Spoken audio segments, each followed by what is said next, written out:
Alright, let's move on to your achievement lines.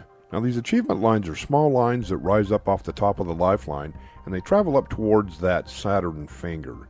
The small lines represent your achievements, your successes, all of your wins in life, like graduating high school, or graduating college also, marriages, having children, getting a new job, a promotion, coming into money, any type of thing, like winning awards, anything that's a win in life. Now these rise off the top of the lifeline until you're around age 40, and then right there at the bottom, it kind of moves to the inside of that lifeline where they rise up. Let's look at what ages your achievements are, and you'll see that at the very top part of your chart right in the center. So it looks like you have achievements at age 13, 14, 16, you've got a bunch of really good ones here, 19, 20, and 21. We have those circled. And 22, 24, actually all the way through your 20s there, and into your early 30s, then 37, 40, 42, 44, really good one there at age 45, then 49. That could be that marriage right there at age 49, 48, 49.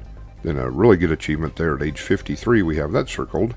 Then 57, 58, 62, 64, 66, 68, 69, 73, and 76 are both really good achievements. And then 79. Now something you must understand about these lines or any other lines that we quote an age on, and these are just approximations, you want to add or subtract a year or two from that age. For example, let's say we indicate like age 50. That could be age 48, 49, 50, 51, 52. We don't always hit the age right exact, but we come pretty close most of the time.